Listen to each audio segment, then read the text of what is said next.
طارق مسعود کی آواز، طارق مسعود وائس۔ یہ ثواب کی ہونی چاہیے، فائدہ ویسے ہی ہو جائے گا، مگر جیسے کسی کو روزہ، تو اب آپ کی روزہ ثواب کی نیت سے رکھنے کی ہمت یا دل نہیں چاہ رہا ہو، لیکن وہ اس لیے روزہ رکھتا ہے کہ پیٹ صاف اور بدہضمی نہ ہو، تو کیا یہ درست ہے یا تقویٰ کے خلاف ہے؟ اس طرح بعض دفعہ خالص اللہ کی رضا کے لیے فرائض یا نوافل میں دل نہیں لگتا، مگر جنت کی لالچ میں، تو جنت کی لالچ میں تو کرنا اخلاص ہی ہے بھائی، تو اچھی طرح رہنمائی فرمائیں۔ دیکھو آپ کا روزہ رکھنے کا دل نہیں کر رہا تھا، آپ نے یہ سوچ کے رکھا کہ صحت اچھی ہو جائے گی اس سے، پھر بھی ثواب ملے گا، حالانکہ آپ کی نیت صحت کی ہے، روزے کی نہیں ہے، لیکن کم ملے گا ثواب۔ آپ کہہ سکتے ہو یہ تو اللہ کے لیے رکھ ہی نہیں رہا میں، بھائی یہ اللہ کے لیے ہے، وجہ اس کی ہے کہ اگر صرف فاسٹنگ بڑھائے فاسٹنگ ہوتی تو وداؤٹ روزہ بھی ہو سکتی ہے، وہ سمجھتے ہیں کہ نہیں سمجھتے؟ آپ رات کو 12 گھنٹے فاسٹنگ کر لو، کیا خیال ہے؟ دن میں 12 گھنٹے کی کیا ضرورت ہے؟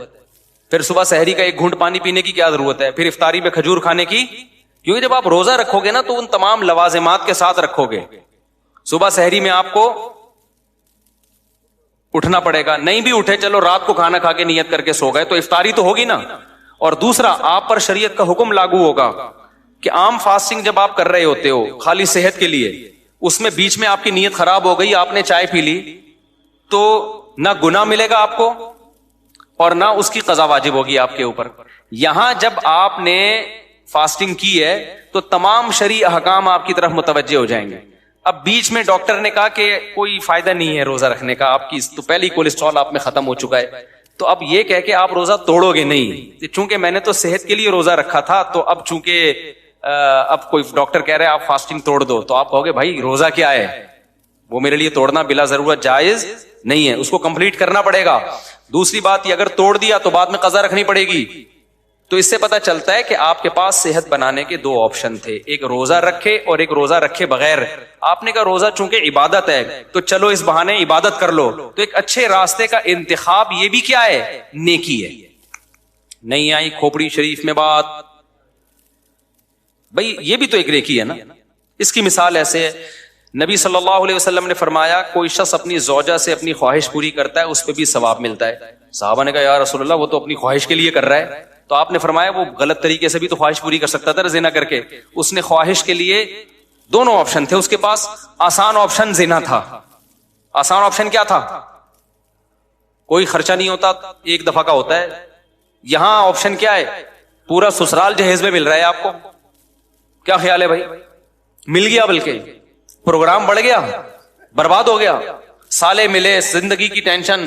تو اگر کوئی مزے کے لیے بھی کر رہا ہے تو نبی نے فرمایا یہ کیا بات ہے کہ جب زنا کر رہا تھا تو اس کو گناہ شمار کر رہے ہو، اور زنا سے بچ رہا ہے تو اس کو نیکی شمار کیوں نہیں کر رہے؟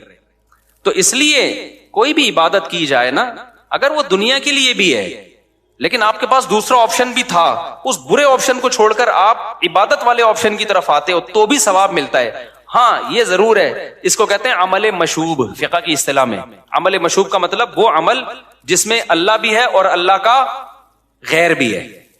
تو جتنا اللہ کی رضا کا کانسیپٹ جتنا زیادہ ہوگا اتنا ثواب کا ریشو بڑھ جائے گا، جتنا کم ہوگا اتنا ثواب کا ریشو کم ہو جائے گا۔ تو پورا ثواب تو جب ہی ملے گا جب خالصتاً اللہ ہی اللہ ہو، صحت پیش نظر نہ ہو۔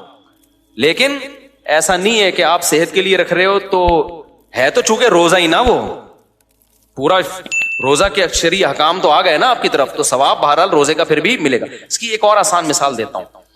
دیکھو ایک آدمی کو بزنس کرنے جانا ہے سعودی عرب، صحیح ہے نا، سعودی عرب اس نے بزنس کرنے جانا ہے رمضان میں، مکہ میں اس کی ٹریڈنگ چل رہی ہے، کسی تاجر سے ملنا ہے۔ اس نے سوچا یار جانا تو ہے ہی، تو شوال میں جانا ہے فرض کرو، تو کیوں نہ ہم ذی الحجہ میں چلے جائیں، اس بہانے حج بھی ہو جائے گا۔ تو ذی قعدہ میں جانا تھا، شوال میں نہیں، ذی قعدہ میں جانا تھا، تو ذی قعدہ کے بجائے اس نے میٹنگ کا ٹائم کیا دے دیا؟ ذی الحجہ کا، کہ یار جب جا ہی رہے ہیں، جا تو بزنس ہی کے لیے رہا ہے نا، لیکن ذی قعدہ میں بھی تو جا سکتا تھا، اس نے بزنس کو ڈیلے کر دیا ذی الحجہ کی طرف۔ اگر بزنس نہ ہوتا تو وہ نہیں جاتا، لیکن اب اس نے کہا کہ یار ذی الحجہ میں جب جانا ہے تو میں 1 مہینہ ڈیلے کر لیتا ہوں، بزنس بھی ہو جائے گا اور اس بہانے حج بھی ہو جائے گا، تو اس کو حج کا ثواب ملے گا۔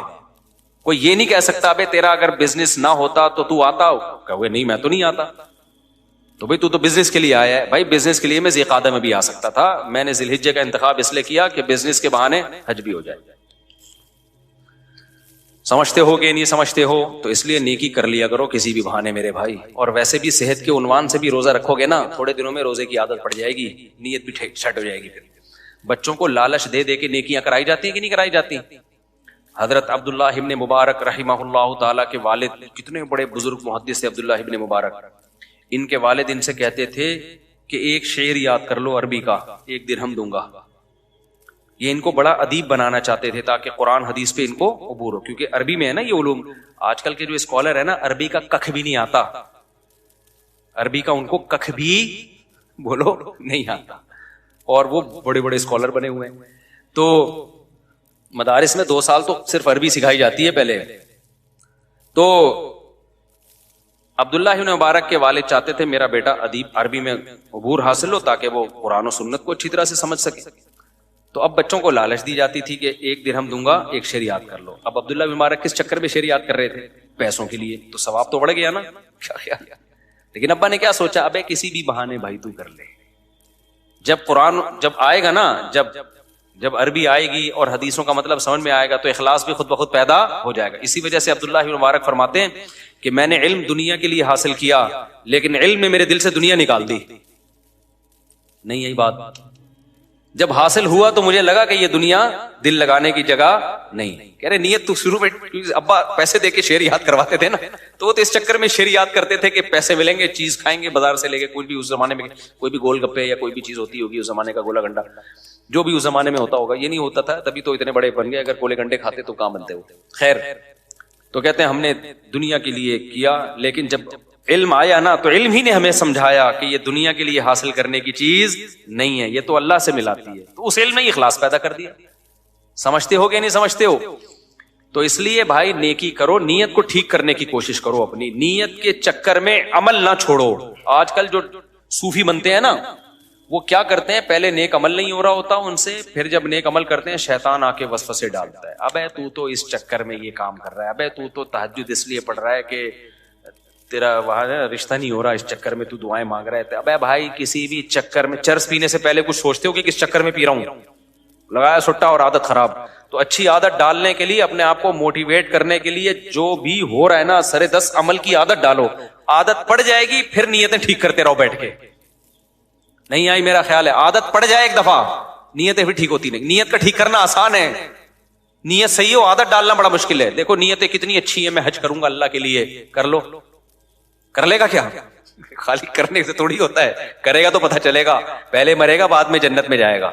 جنت میں جانے کی سب کی نیت ہوتی ہے. ایک مولوی صاحب بار بار دعا مانگتے تھے، اللہ مجھے شہادت دے دے. کسی نے کہا مولوی صاحب تو ابھی میدان جہاد میں تو جاتے ہوئے دیکھا نہیں، کوئی حلوے میں بم رکھ کے تھوڑی دے گا آپ کو.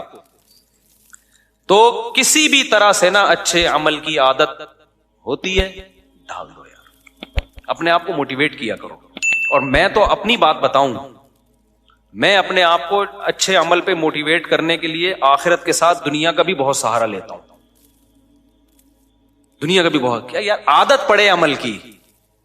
اب جیسے صبح کبھی، آج بھی میں نے ایکسرسائز کی نا، ایکسرسائز کرتے ہوئے نیت یہ ہوتی ہے بھائی، نیت یہ ہوتی ہے میری کہ یار صحت اچھی ہوگی، گھر والوں کے حقوق ادا ہوں گے، انسان خوش مزاج ہوتا ہے، لوگوں سے ملتا ہے، اس پہ ثواب ملتا ہے نا.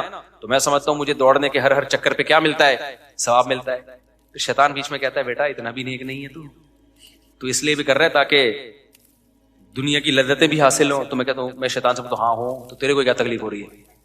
کیونکہ اس چکر میں نا شیطان روکتا ہے پھر کہ نہیں کرو جاگنگ، نہیں کرو، جم نہیں جاؤ، کہ تیری نیت میں کھوٹ آ رہا ہے، تو دنیا کے لیے کر رہا ہے. تو بھائی میں جانوں اللہ جانے، تو شیطان تیرے کو کیا پیٹ میں کیوں مروڑ ہو رہا ہے؟ کیا خیال ہے بھائی؟ صحیح ہے، کر رہے ہیں بھلے. تو اچھا عمل ہے نا، کیونکہ جب کسی بھی نیت سے اچھا عمل ہو جائے گا نا، اس کی فائدہ آخرت کو بھی ہوگا اس.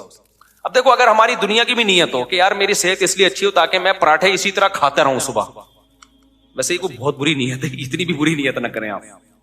لیکن فرض کر لو کہ میں دنیا کی لذتوں سے فائدہ اٹھاتا رہوں، یہ بھی نیت ہو.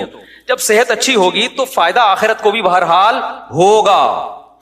آخرت میں بھی فائدہ ہو, کیونکہ آپ نماز میں دل لگے گا آپ کا, آپ تراویح پڑھ سکو گے, آپ تہجد پڑھ سکو گے, آپ حج کر سکو گے, آپ بیانات 2-2 گھنٹے کے جو میں بیان کرتا ہوں 2.5-2.5 3-3 گھنٹے کے بھی میرے بیانات ہوئے ہیں, ایک دن میں 2 بیانات بھی ہوئے ہیں. اگر یہ صحت نہ ہوتی تو بے ہوش ہو کے گر جاتا بھائی میں, تو اس کا فائدہ آخرت کو فائدہ ہو گیا کہ نہیں؟ تو نیت کرو اچھی, لیکن اگر اس میں بیچ میں دنیا کی نیت آ رہی ہے تو اس کی وجہ سے عمل مت چھوڑو, یہ میں کہنا چاہتا ہوں. عمل مت چھوڑو, آنے دو وسوسے آنے دو. شیطان ہر طرح سے عمل سے روکنے کی کوشش کرتا ہے. میں جب بیانات کا سلسلہ میں نے شروع کیا نا, میں نے تو بہت پہلے بیانات کا سلسلہ شروع کیا, میں چاہتا تھا مجھے بیان کرنے میں مزہ بالکل نہیں آتا, یہ ذہن میں رکھو. بعض لوگوں کو شوق ہوتا ہے بیان کا, مجھے شوق شروع سے ہی نہیں ہے. ایک دفعہ ہم مسجد میں پہنچے بیان کرنے کے لیے, تو میری جگہ کوئی اور پہلے شروع کر دیا انہوں نے, تو میں تھوڑا لیٹ ہو گیا تھا. تو اب وہ صاحب کا دل چاہ رہا تھا بیان کرنے کا, ان کو بڑا غصہ آیا کہ یہ کیوں آ گیا. میں نے کہا بھائی جان میں تو بڑا خوش ہو گیا ہوں کہ آپ کو بٹھا دیا یار, ہمیں تو سکون ملے گا. تو الحمدللہ مجھے شوق نہیں ہے. تو میں نے کیا کیا کہ اپنے استاد سے کہا کہ بھائی مجھے نا بیان کا شوق نہیں ہے, حالانکہ یہ ہونا چاہیے, یعنی لوگوں کی اصلاح کی فکر ہونی چاہیے نا, تو جذبہ نہیں ہے میرے اندر, اور وہ تو مجھے لگ رہا ہے مجھے تو ثواب ہی نہیں مل رہا, میں اپنے خام خام میں اپنے گلا پھاڑ پھاڑ کے ضائع کر رہا ہوں, تو میں کیا کروں. انہوں نے بولا یہ شیطان ہے جو الو بنا رہا ہے کام سے روکنے کے لیے. کام کو فوکس کرو. کام یہ ہے کہ لوگوں کے عقیدے بھی خراب ہو رہے ہیں, لوگ گمراہ بھی ہو رہے ہیں, لوگ زنا میں پڑ رہے ہیں. بھائی ڈیوٹی پوری کرو, اخلاص کے چکر میں نا عمل کو مت چھوڑو, اخلاص پیدا ہو جائے گا. اور اخلاص ہوتا ہے, بعض دفعہ ہمیں لگ رہا ہوتا ہے کہ نہیں, حقیقت میں ہوتا ہے. سمجھ میں آ رہی ہے بات کہ نہیں آ رہی ہے؟ ہوتا ہے. شیطان نا بہت بڑی فلم ہے, حقیقت بتا رہا ہوں آپ کو, بہت بڑی فلم ہے. وسوسے ڈالتا ہے, وہ کہہ رہے تمہارے تو یہ عمل ضائع ہو رہا ہے, تمہیں تو ثواب ہی نہیں مل رہا. انہوں نے کہا شکر کرنا سیکھو. پھر مجھے موٹیویشن پتہ ہے کہاں سے ملی ہے, کہ میں بیان کرتا رہتا تھا 2-2 3-3 گھنٹے کے. میں نے کہا یار فائدہ تو 4 آدمی نے داڑھی رکھ لی اتنے 10 سالوں میں, کیا فائدہ. مجھے موٹیویشن ملی ہے جب یوٹیوب پہ بیان جانا شروع ہوئے, نیچے کمنٹس آنا شروع ہوئے, کتنے لوگوں کو فائدہ ہو گیا, تباہی ہو گیا. میں نے کہا بھائی یہ تو کیا ہو رہا ہے, اتفاق سے بہت فائدہ ہو رہا ہے. تو وہاں سے مجھے موٹیویشن ملنا شروع ہوئی ہے, اس لیے میں کمنٹس پڑھتا ہوں لازمی. اچھا بعض دفعہ انسان کسی چیز کو ہلکا سمجھ رہا ہوتا ہے, اسے نہیں اندازہ ہوتا کہ اس کا کیا کیا اثر پڑ رہا ہے. پڑھے لکھے لوگوں نے جب بتایا نا, ہم ملحد ہو چکے تھے. میں نے ایک واقعہ سنایا, میں بھی ترکی جا رہا تھا, تو میرے ساتھ ایک دوست بیٹھے ہوئے تھے. انہوں نے مجھے کہا کہ آپ کے بیان میں لطیفوں کے علاوہ کچھ بھی نہیں ہوتا. مجھے تھوڑا سا افسوس تو ہوا سن کے. میں نے کہا شاید ایسے ہی ہوگا, اب اس سے آدمی ڈی موٹیویٹ ہوتا ہے. کیا خیال ہے؟ آدمی کہتا ہے پھر چھوڑ دو, پھر کیا ہے. بہت لوگ مجھے یہ کہتے تھے ابے بھائی آپ کے تو لطیفے ہیں, چٹکلے ہیں. شروع میں کمنٹس میں بھی ایسی باتیں بہت ہوتی تھی. تو موٹیویشن کیسے ملتی ہے؟ ایسے ہی میں بیٹھا ہوا ہوں, ترکی جا رہا, ہمارے استاد تھے جامعہ کے, انہوں نے بولا آپ تو لطیفے سناتے ہو, بس اس لیے آپ اتنے وائرل ہو گئے نا, اور اس لیے اتنا پھیل گئے دنیا میں. تو میں نے کہا یار یہ مجھے عجیب سا لگا تو صحیح, لیکن میں نے کہا شاید ہو ایسا. اللہ کی قدرت. تھوڑی دیر میں ایک آدمی آیا, ایک لڑکا, اس نے کہا میں اپنی وائف کے ساتھ سفر کر رہا ہوں, آپ کے ساتھ رش بہت ہے اس لیے میں مل نہیں سکا. میں ایتھیسٹ ہو گیا تھا, خدا کا منکر ہو گیا تھا. آپ کے بیان سن کے میں دوبارہ میں اسلام بھی لایا ہوں, داڑھی بھی رکھی ہے, اور نماز بھی میں نے, وہ لندن جا رہا تھا. میں نے کہا لے بھیا, یہاں سے ڈی موٹیویٹ ہوا, ادھر سے کیا ہو گیا, موٹیویٹ ہو گیا. تو دونوں چیزیں ساتھ ساتھ الحمدللہ. تو جب ایسے بہت سارے, میں واقعات سناتا نہیں ہوں, مجھے ڈر لگتا ہے کہ شوبازی نہ ہو جائے, لیکن اگر میں رجسٹر رکھ لیتا نا کہ کتنے لوگوں کو الحمدللہ کتنا فائدہ ہوا ہے, تو شاید ایک رجسٹر اس کے لیے کافی نہیں. کتنی خواتین کے گھر بسے دوسری شادی کے بیان کی وجہ سے, کتنے لوگ نمازی بن گئے, کتنوں سے شرابیں چھوٹ گئیں, بہت بہت الحمدللہ اللہ نے. لیکن ظاہر ہے جتنا ہم کام کر سکتے تھے اتنا ابھی بھی نہیں کر رہے. تو پھر مجھے اندازہ ہوا کہ یہ جو بار بار آتا ہے نا دماغ میں, اخلاص نہیں ہے یہ فلان, یہ کون کروا رہا ہے, یہ شیطان کروا رہا ہے کام چھڑوانے کے لیے. سمجھتے ہو کہ نہیں سمجھتے ہو, یہ شیطان ٹوپیاں کرا رہا ہے تاکہ انسان کام کرنا چھوڑ دے. تو یہ ہے, تو اس لیے اپنے آپ کو خود موٹیویٹ کیا کرو, اپنی خود تعریفیں کر لیا کرو کبھی بیٹھ کے. ابے بھائی تو نے آج بڑا خاندانی کام. جب دوسری شادی ہو نا, لوگ ماریں گے, پکڑ کے کوٹیں گے, آدمی ٹھٹر جائے گا نا, تو اپنے آپ کو خود, کوئی نہیں بولے گا, کیونکہ میرے پاس اتنا ٹائم تھوڑی میں ہر جگہ آپ کو, ہر جہاں بھی کوئی دوسری شادی کر رہا ہے میں اس کو سمجھانے پہنچ جاؤں تو نے بڑا اچھا کام کیا ہے. کتنے لوگ کر رہے ہیں, تو آپ خود اپنے آپ کو سمجھایا کرو کہ دیکھ تو نے زندگی میں پہلی دفعہ خاندانی کام کیا. مجھے بھی جب میں نے دوسری کی نا تو اتنی لتاڑ سنی تھی کہ مجھے لگا کہ شاید میں غلط 2 نمبر آدمی ہوں.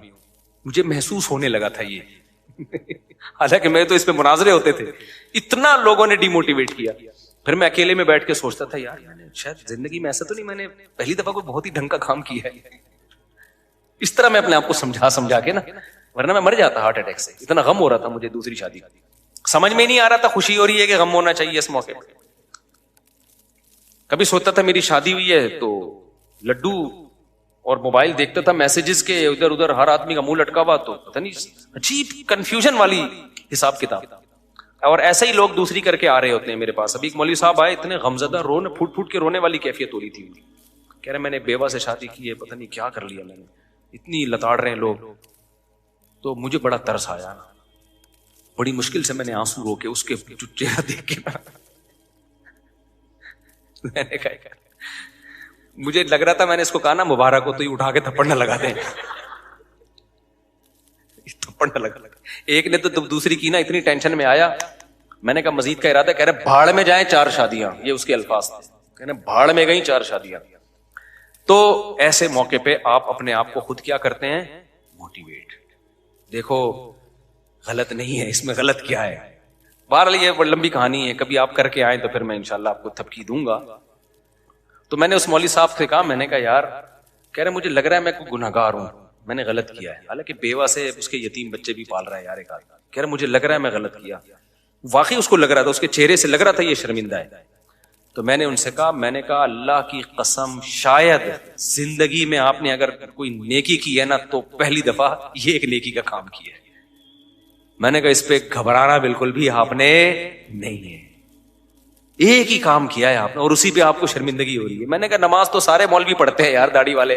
آپ نے بھی ٹوپی پہن کے کون سا, میں پگڑی پہنتا ہوں. آپ خالی ٹوپی پہنتے ہو, میں کیا پہنتا ہوں, پگڑی. اس کام تو بہت سے لوگ کر رہے ہیں دنیا میں. یہ کام خاندانی کیا, ایک عورت کو برائی سے بچا لیا, اس کو شیلٹر دے دیا, پہلی دفعہ خاندانی کام کیا ہے. تو کہہ رہے ہیں کہ پھر جو اتنے غم. میں نے کہا یار گریبان کھولو اور بائک یا گاڑی اگر چلاتے ہو نا اس کو پیچھے لکھو موسٹ وانٹیڈ. میں نے کہا اس کو انجوائے کرو, انجوائے. میں نے کہا دیکھو جو محلے کے بدماش ہوتے ہیں نا, یہ جو بڑے بڑے ڈکیت نہیں ہوتے, جب یہ جیلوں میں جاتے ہیں ان کی آپس میں ملاقاتیں ہوتی ہیں, یہ سارے جرم کر کے ان کو پھانسیوں کی سزائیں ہوتی ہیں. یہ ایک دوسرے سے پوچھتے ہیں تو نے کیا کیا, وغیرہ. میں نے 10 بندے مارے گا, جا تو نے کیا کیا, 11 12 15 100 یہ ایسے تاؤ دے رہے ہوتے, تو نے کیا ہے, تو بتا اسمگلنگ میں کیا بیچتا تھا. وہ چرس آتا ہے 2 ٹکے کا اسمگلر. ہم آئس بیچتے تھے, ہم جو ہے نا ہیروئن کی اسمگلنگ کرتے ہیں. تو یہ برائی پہ اتنا فخر کرتے ہیں. تو آپ نے زندگی میں ایک ڈھنگ کا کام کیا, آپ موسٹ وانٹیڈ لکھو اپنی بائک کے پیچھے. بول رہے جس نے جو اکھاڑنا ہے اکھاڑ لے, ایسی کی تیسی. اتنا خوش ہو کے گیا نا وہ بندہ, خوش ہو گیا. مجھے لگا یہ مرنے سے کم از کم بچ جائے گا, لیکن اگلے دن پھر وہی کیفیت ہو جاتی ہے دوبارہ. یہ تجربہ ہے میرا. تھوڑی دیر کے لیے ایک ملتا ہے سکون, کہتا ہے ایسی کی تیسی, پھر اگلے دن پھر وہی ٹھس. تو اپنے آپ کو خود موٹیویٹ کیا. جب رمضان گزرتا ہے, آخری بات کر کے بس میں ختم کرتا ہوں, یہ پھر سوالات اتوار کو دیں. رمضان جب ہوتا ہے نا, رمضان آپ کہو گے مولوی صاحب کیسی باتیں کر رہے ہیں, ہم تو ان سے یہ توقع نہیں رکھتے تھے, لیکن بھائی ہم تو کمزور لوگ ہیں. رمضان کے جب 29 یا 30 روزے گزرتے ہیں, سب لوگ ہی روزے رکھتے ہیں, میں کوئی اکیلا تو نہیں ہوں نا روزے رکھنے والا. تراویحیں سبھی پڑھتے ہیں, ہم کوئی اکیلے تو نہیں ہیں. قرآن رمضان میں سبھی ختم کرتے ہیں, ہم کوئی اکیلے تو نہیں ہیں. لیکن خدا کی قسم میں بہت خوش ہوتا ہوں جب رمضان گزرتا ہے نا. میں اللہ سے کہتا ہوں اللہ یہ تو سارے بہت نیک لوگ ہیں, ان کا رمضان روزے رکھ لیے, یہ تو ہوں گے بہت نیک. میں تو بڑا کمزور ہوں, میرے میں تو ہمت نہیں ہے کہ عام دنوں میں 30 روزے کنٹینیو رکھ لوں. رکھے جاتے ہیں نفلی روزہ, آدمی سوچتا ہے پھر کرتا ہے چلو کل رکھیں گے, چلو پرسوں رکھیں گے. رکھ لیتا ہے تو 1 رکھ لے گا, 2 رکھ لے گا, بہت زیادہ 10 رکھ لے گا. اے اللہ میں تو بڑا نالائق ہوں, میں نے تو بڑا تیر مارا ہے 30 روزے رکھے. یہ کس کو, اپنے آپ کو موٹیویٹ کرنے کے لیے. بھائی ایک نعمت ملی ہے, شکر ادا کرو یار. ہم ورنہ آسان ہے یار, کتنا بڑا اللہ کا کرم ہو گیا, اللہ نے ہم پہ فرض کر دیے. آپشنل رکھتا تو میرے بھائی میں اور آپ اتنی بڑی نیکی اللہ آپشن دے دیتا نا کہ بھائی تو رکھنا چاہے تو رکھ لے, نہیں تو چھوڑ دے. تو ہم کہاں رکھ لیتے بھائی؟ اللہ نے کہا فرض ہے تمہیں رکھنے پڑیں گے. اتنا بڑا احسان ہو گیا اللہ کا ہم پہ کہ ہم سے 30 روزے لگاتار اس نے رکھوا لی, اور تراویح پڑھوا لی اس نے ہم سے, قرآن ختم کروا لیا ہم سے. تو میں تو بڑا خوش ہوتا ہوں, میں کہتا ہوں بھائی ہم تو بڑے نالائق ہیں, لیکن مجھے اللہ نے بڑا نوازا کہ 30 روزے رکھنے کی اللہ نے توفیق دی.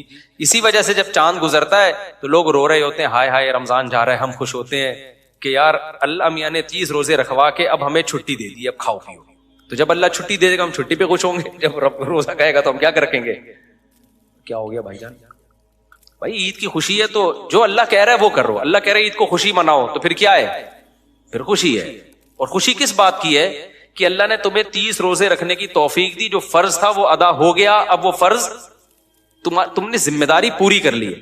مزدور کو میں نے دیکھا ہے جب صبح سے لے کے شام تک دہاڑی کرتا ہے نا, اس کو پتا ہے میری ڈیوٹی پوری ہو گئی, اب مجھے دہاڑی ملے گی. غمزدہ ہوتا ہے یا خوش ہوتا ہے؟ لوگ سعودی عرب سے چھٹی پہ آ رہے ہوتے ہیں, یار سیلری لے کے, تنخواہ لے کے, پوری ڈیوٹی ہم نے کمپنی کا جو کانٹریکٹ تھا کمپلیٹ ہو گیا, جتنے لاکھ ملنے تھے مل گئے, اب کیا ہے چھٹی. تو خوشی خوشی آتے ہیں, بھاڑے مار مار کے رو رہے ہوتے ہیں. تو ایسے ہی رمضان میں اللہ نے کہا ہے کہ بھائی پورے سال میں کھلاتا پلاتا ہوں, اب 1 مہینہ میرے لیے بھوکا پیاسا رہنا ہے. تو اللہ ہمیں رکھوا لیتا ہے, ہم تو بھائی اس پہ کیا ہوتے ہیں؟ خوش ہوتے ہیں. اور ہم اللہ سے کہتے ہیں اللہ ٹھیک ہے ہماری زندگی خطاؤں سے بھری ہوئی ہے, جہاں ان خطاؤں پہ ہمیں افسوس ہوتا ہے تو جو نیکی کے کام ہوتے ہیں ان پہ خوشی بھی تو ہونی چاہیے کہ نہیں ہونی چاہیے؟ اب عجیب بات ہے, گناہوں پہ غم تو ہو رہا ہے, نیکیوں پہ خوشی نہیں ہو رہی. تو یہ آدھا کام ہو رہا ہے, آدھا یہ خطرناک ہے, اس سے مایوسی پیدا ہوگی. تو جہاں نیکی سے خوشی, گناہوں پہ غم ہونا ضروری ہے, وہاں نیکی پہ خوشی ہونا بھی ضروری ہے. یہ ایمان کی علامت ہے. اگر نیکی پہ خوشی نہیں ہو رہی, صرف گناہوں پہ غم ہے, اس سے مایوسی آئے گی. اس سے جو تھوڑی بہت نیکیاں کر رہے ہو وہ بھی مارکیٹ سے کیا ہو جائیں گی؟ شارٹ. اور یہ بھی غلط ہے کہ نیکی پہ خوشی ہو گناہ پہ غم نہ ہو, یہ بھی غلط ہے. بعض لوگوں کو نیکی پہ خوشی ہوتی ہے, گناہ پہ غم نہیں ہوتا, یہ بھی غلط ہے. گناہ کر کے غم ہو اور نیکی کر کے راحت ملے, خوشی ملے, تو اس سے انسان کو فائدہ ہوتا ہے. اللہ بھی چاہتے ہیں کہ تم نیکی کر کے خوش ہوا کرو اور گناہ کر کے غم زدہ ہوا کرو. تو بچوں کو بھی جب بعض ماں باپ کیا کرتے ہیں, بچوں کے ساتھ بڑی زیادتی کرتے ہیں, ان کے غلط کاموں پہ ٹوکتے تو رہتے ہیں, اچھے کام پہ تعریف نہیں کرتے کبھی. بہت خطرناک ہے, آپ بچے کو باغی بنا رہے ہو. دیکھا ہے میں نے بعض باپوں کو دیکھا ہے, ماؤں کو دیکھا ہے, وہ کیا کر رہی ہوتی ہے, بچہ جب الٹا کر کے آئے گا ایک تھپیڑ لگایا, وہ بےچارے پورا گھوم جاتے ایک چکر میں نا. تو اماؤں کے تھپیڑے زیادہ آج کل خطرناک چل رہے ہیں باپوں سے. تو باپ بھی اسی تھپیڑے کے ڈر سے تو چپ بیٹھا ہوا ہوتا ہے, پورے گھوم جاتے ہیں بچے. لیکن یہ جی ماں ہے تو کچھ بھی کر لے, ایسا نہیں ہے بھائی. ماں ہے تو یہ تھوڑی کہ جو مرضی کرتی رہے بچے کے ساتھ.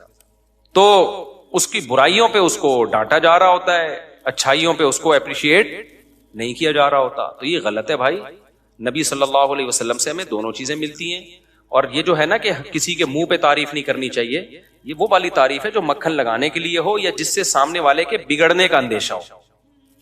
موٹیویشن کے لیے تعریف کرنا یہ پیغمبر صلی اللہ علیہ وسلم سے ثابت ہے. نبی نے ایک صحابی سے فرمایا, ان فیک خصلتین, تمہارے اندر 2 خوبیاں ایسی ہیں, یحبہم اللہ ورسولہ, جو اللہ کو بھی بہت پسند اور اللہ کے رسول کو بھی بہت پسند. ان صحابی میں 2 بڑی خوبیاں تھیں. تو لوگ تھوڑی ان کی تعریف کرتے تھے, نہ ان کو اپنی ان خوبیوں کے بارے میں خود پتا ہوگا, لیکن نبی نے فرمایا تمہارے اندر 2 کوالٹی بڑی زبردست. وہ کیا فرمایا؟ الحلم والانا, ایک جلد بازی نہیں ہے, اور ایک کیا ہے؟ بردباری, جلدی غصہ نہیں آتا تمہیں. کچھ لوگ ایسے ہوتے ہیں نا, بہت جلدی غصہ نہیں آتا ان کو, بہت دیر سے آتا ہے, بردباری ہوتی ہے. اور جلد بازی میں فیصلے نہیں کرتے, جب بھی فیصلہ کریں گے ایک دم ایکسائٹڈ جذباتی نہیں ہو جاتے, تمام پہلوؤں پہ غور کر کے پورا اینالائز کر کے پھر ایک نتیجہ قائم کرتے ہیں. یہ بڑی کوالٹی ہے. تو نبی نے دیکھا ان صحابی میں یہ 2 کوالٹیاں, آپ نے فرمایا یہ بڑی خاندانی کوالٹی ہیں. صحیح ہے نا, اللہ کو اور رسول کو کیا مطلب اس پہ قائم رہنا. کوئی حوصلہ افزائی کرنے والا نہیں ہوتا تو انسان اپنی خوبیوں کو بھی خامیاں سمجھنا شروع کر دیتا ہے. سمجھتا نہیں ہے بات کو, جب نہیں پڑے گا رات کو تو نہیں سمجھے گا بات کو. اور آج کل توے پہ بیٹھے ہوئے لوگ آپ کو بہت ملیں گے. ان صحابی میں برداشت تھا, تو اب بہت سے لوگ برداشت نہیں, ہر وقت ایسے توے پہ بیٹھے ہوئے, ذرا سا چھیڑ دو تو ایک دم بھڑک جاتے ہیں نا. کچھ بول دو, ان کے سیاسی لیڈر کو ایک لفظ تو بول کے دیکھو آپ. ابھی سنا ہے کوئی قتل وتل بھی ہو گیا اس چکر میں کے پی کے میں. ایک سیاسی جماعت کے لیڈر نے دوسری سیاسی جماعت کے لیڈر کی برائی کی, اس نے اڑا کے بندہ ہی مار دیا. تو یہ چل رہا ہے مارکیٹ میں, کیونکہ تحمل, برداشت, بدباری کیا ہے؟ ختم چل رہی ہے. تو کسی میں کوئی خوبی ہو نا تو وہ بھی بتا دینی چاہیے, خامی ہو تو اعتدال سے وہ بھی بتانا ضروری ہے, ورنہ اپنی خوبیاں سن سن کے انسان چوڑے میں آ جائے. خامی ہو تو وہ بھی اعتدال کے ساتھ. میری خامی, میں آسٹریلیا میں تھا تو ایک میں جا رہا ہوں تھوڑا سا ولاگ شلاگ بنا, ایک خاتون آئی پردے میں تھی, انہوں نے کہا آپ سے مجھے 2 منٹ کی بات کرنی ہے. ان کے ہسبینڈ بھی ساتھ میں تھے. میں نے کہا ساتھیوں کو کہا آپ تھوڑا آگے, کہہ رہی پرسنلی بات, سائڈ پہ ہو گئے. کہتی ہیں آپ کے اندر 2 برائیاں بہت بری ہیں مفتی صاحب. میں نے کہا جی. ایک آپ ممبر پہ ہنساتے ہیں, یہ بالکل بھی مناسب نہیں, اور ایک اس طرح کے لطیفے سناتے ہیں آپ مجھے, کیونکہ میں تو 22 دن سے تعریفیں ہی سن رہا تھا. مفتی صاحب آئیے سیلفی, آپ کا بیان سن کے میں مسلمان ہو گیا, آپ کا بیان سن کے میں نے داڑھی رکھ لی. تو جب وہ کہا نا تو میں نے کہا اچھا میں کوشش کروں گا انشاءاللہ. انسان کا بچہ, ان کو تو نہیں کہا کہ انسان کا بچہ, میں دل میں کہا کہ انسان, لیکن خدا کی قسم مجھے اچھا اس لیے لگا کہ یار کوئی تو ہو جو, کیونکہ وہ مجھے ان کی رائے سے اتفاق نہیں ہے. بھائی میرا تو نیچرل انداز ہے بیان کرنے کا, میں یہ لطیفے نہیں چھوڑ سکتا, میرا نیچرل, کوئی تکلف کر کے تھوڑی میں کوئی کر رہا ہوں بھائی, میں اب یہ فطرت تھوڑی چینج ہوتی ہے انسان کی. لیکن مجھے یہ لگا کہ یار اگر سب تعریفیں کرتے رہے نا, کوئی آپ کے منہ پہ آپ کی برائی نہ کرے, آپ تو ویسے ہی تباہ ہو جاتے ہو. کوئی تو ہو نا جس نے مجھے ٹوک دیا, تو مجھے تھوڑا سا اندر فیلنگ بھی ہوئی, تھوڑا سا دھواں بھی محسوس ہوا مجھے, ٹھیک ہے نا. اس سے انسان کم از کم مجھ میں اپنی برائی سننے کی برداشت تو پیدا ہوگی نا. اس خاتون کی رائے سے میں اگر متفق نہیں بھی ہوں تو کم از کم کوئی اور جب کرے گا تو اس کو سنوں گا تو صحیح نا. آج بڑا مسئلہ یہ ہے کہ آپ کسی کے کو کہہ ہی نہیں سکتے کہ آپ کے اندر یہ غلطی ہے, تو وہ ایک دم ایسا جذباتی ہو جائے گا, منہ سے جھاگ نکلنا شروع ہو جائے گا. بھائی تجھ میں اور فرعون میں کوئی فرق بولو نہیں ہے, اتنا کیوں غصہ آ رہا ہے؟ یہ غصہ اس کی علامت ہے کہ آپ نے اپنے بارے میں فرض کر لیا کہ میرے اندر کوئی خرابی ہو ہی نہیں سکتی. یہ فرض کرنا ہی غلط ہے. ہمارے ایک جاننے والے نا بات بات تو بہت غصہ ہوتے تھے, وہ مولوی صاحب, اور کسی سلسلے کے بزرگ بھی تھے, وہ پتہ نہیں ہر وقت توے پہ بیٹھے رہتے تھے, وہ جوان آدمی تھے. تو میرے پاس بہت, یعنی مجھے کسی نے بتایا ان کے بارے میں, میں نے کہا یار یہ کیوں اتنا غصے میں؟ انہوں نے کہا اصل میں یہ برے آدمی نہیں ہے, ان کو اپنے بارے میں یہ وہم ہو گیا کہ میں بہت نیک ہوں. آئی بات سمجھ میں؟ ان کو اپنے بارے میں وہم ہو گیا کہ میں کیا ہوں, بہت نیک ہوں. تو اب ظاہر ہے جس کو اپنے بارے میں وہم ہو گیا کہ میں بہت نیک ہوں, وہ جب اپنے خلاف سنے گا تو غصہ آنا کیا ہے, نیچرل.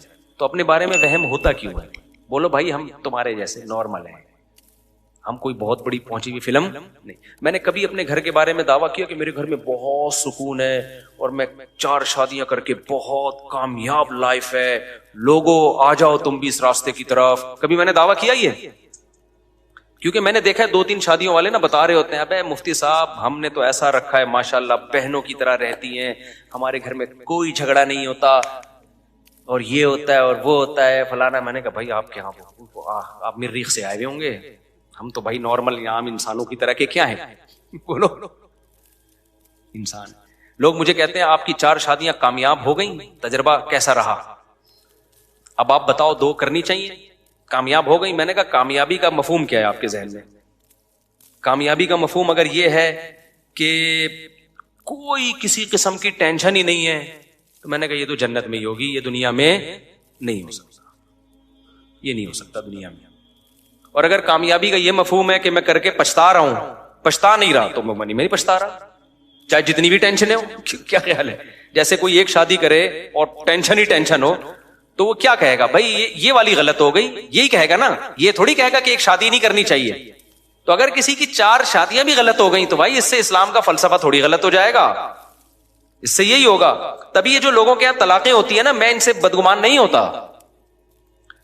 ابھی وہ شعیب ملک اور ثانیہ مرزا میں بھی طلاق ہوئی ہے نا, تو مجھے بہت لوگوں نے کہا کلپ بناؤ کلپ بناؤ, آسٹریلیا میں تھا. میں نے کہا کیا کلپ بنائے, نارمل ہے بھائی, کبھی میاں بیوی میں بنتی ہے کبھی نہیں بنتی, تو جب بنتی ہے تو اکٹھے رہتے ہیں, نہیں بنتی تو طلاق ہو جاتی ہے. کون سا اتنا بڑا طوفان ہو گیا یار, اس کو اتنا میڈیا پہ اچھالا کیوں جا رہا ہے؟ نہیں ہے میرا خیال بات سمجھ. اس کو ایسا ایمان کفر کا مسئلہ, انڈیا پاکستان کی جنگ گویا ہو گئی ہے, ہم ثانیہ مرزا کے ساتھ ہیں, دوسرا کہہ رہے ہم شعیب ملک کے ساتھ ہیں. مجھ سے پوچھا, میں نے کہا میں دونوں کے ساتھ ہوں. کیا خیال ہے بھائی؟ بھائی نہیں ہوئے تو اب اس میں نہ شعیب ملک کا میں سمجھتا ہوں قصور ہے, نہ ثانیہ مرزا کا قصور. تو جب پتا چلے گا جب دونوں کے گھنٹوں پوری تقریر سن کے فیصلہ کرے گا غلطی کس کی تھی. نارملی کیا ہے, بعض دفعہ دونوں کی غلطی نہیں ہوتی, پھر بھی نہیں بنتی دونوں میں, کیا ہے دوسری بات یہ اگر شعیب ملک غلط تھا یا ثانیہ ملک غلط تھی تو کرنا کیا؟ جب علیحدہ ہو گئے تو اب جو مرضی غلط تھا تو وہ جانے اللہ جانے. کیا خیال ہے؟ یہ غلط صحیح کی بحث تو جب ہوگی جب دونوں میاں بیوی کے طور پہ رہ رہے ہوں. پھر ثانیہ مرزا مجھ سے، ثانیہ مرزا نام ہے نا، ثانیہ مرزا مجھ سے رابطہ کر کے کہتی شعیب ملک میرے حقوق ادا نہیں کر رہا. مجھ سے رابطہ نہیں کرتی تو پھر میں اس بحث میں نہیں پڑتا. مجھ سے کوئی کہتے شعیب ملک یہ کر رہا ہے، میں کہتا بھائی وہ جو کر رہا ہے وہ اس کی بیوی جانے، اور ثانیہ مرزا جو کر رہی ہے وہ اس کا شوہر جانے. مجھ سے تھوڑی انہوں نے باپ بنا کے پوچھ رہے کہ ہم کون صحیح ہے کون غلط ہے.